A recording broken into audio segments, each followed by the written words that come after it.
Today, we look at Ethiopia, an African country that escaped European imperialism. And don't forget, we are the African History Vault. We are the African History Vault. Remember to subscribe, like, leave a comment as you watch this video. Ethiopia's capital city is Addis Ababa, a beautiful city in the Horn of Africa. Of course, when we talk about Ethiopia, we do not forget Menelik II, an African emperor who defeated a European empire and saved Ethiopia from being colonized. Menelik II, the emperor who humiliated colonial Italy. The Battle of Adwa.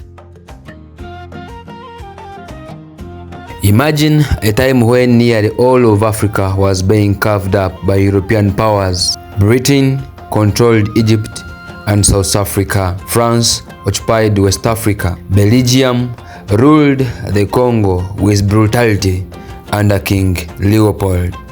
Portugal held Angola and Mozambique. One by one, African kingdoms fell. But there was one nation that refused to kneel, stood against one of Europe's modern armies, and won. This is the incredible story of Emperor Menelik II of Ethiopia, the man whose victory at the Battle of Adwa became a symbol of African independence and resistance.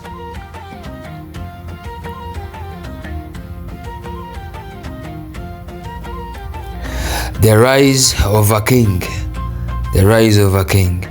Menelik II was born in 1844 as Sahel Mariam, a prince of Kingdom of Shewa, one of Ethiopia's powerful regions.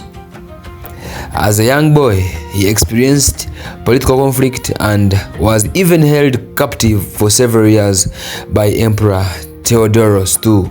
Despite this, he eventually escaped and returned to Shewa, where he became king. Menelik was not just a warrior, he was a visionary. He believed Ethiopia needed to modernize it if it was to remain independent in a world where European powers were rapidly expanding their empires. He became Emperor of Ethiopia in 1889. He inherited a nation facing enormous external pressure. Europe was dividing Africa among itself. Italy had its eyes on Ethiopia. Italy's trick. Italy wanted Ethiopia to become its protectorate. In 1889, the two sides signed the Treaty of Uchiali, but there was a problem. The Italian version of the treaty claimed Ethiopia had agreed to conduct foreign affairs through Italy, effectively making it an Italian protectorate. The Amharic version, however, said Ethiopia could use Italy's diplomatic assistance if it wished, but it was not required. The difference was not a minor translation error. It had a major political consequence. When Menelik II learned that Italy was claiming authority over Ethiopia based on its version of the treaty, he rejected that interpretation. Negotiations broke down. War became increasingly likely and imminent. Preparing for war, Menelik knew courage alone defeat a modern European army. He spent years preparing. He united rival Ethiopian leaders. He acquired modern rifles and artillery from various international resources, and he organized a massive force drawn from across Ethiopia. His wife, Empress Taitu Betul, also played a significant leadership role. She advised the emperor, encouraged resistance, and helped organize support during the campaign. But early 1896, tens of thousands of Ethiopian soldiers were ready. Italy underestimated them. Italian commanders believed Ethiopia would be divided and poorly armed.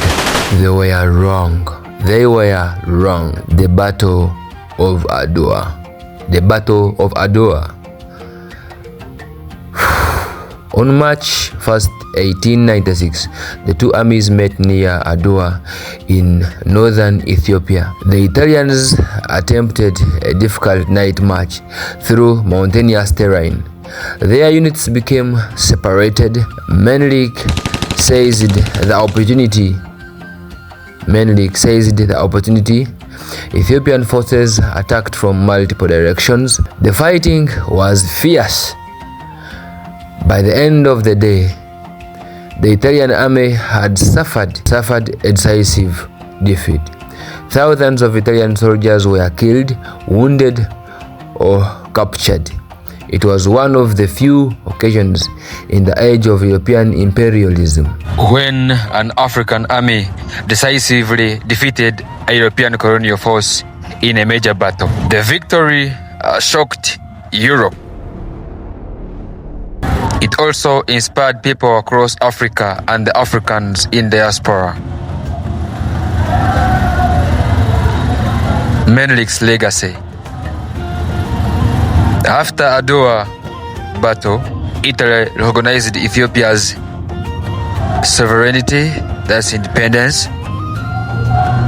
Menelik continued to modernize the country. During his reign, Ethiopia expanded its telegraph network, developed roads, introduced railway connections to the coast, encouraged modern education, and strengthened diplomatic relations with other nations. The victory at Adwa became more than a military success. It became a symbol that African independence could be defended.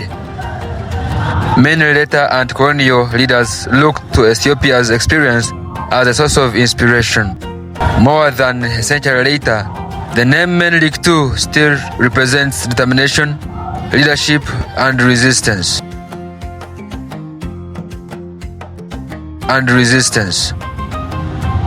His victory at Adwa changed not only Ethiopian history, but also the global story of colonialism. If you enjoyed this story, do not forget to like video, subscribe to the channel, and leave a comment telling us, do you think the Battle of Adwa changed the course of African history?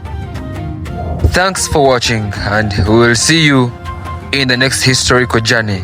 We are the African History Vault.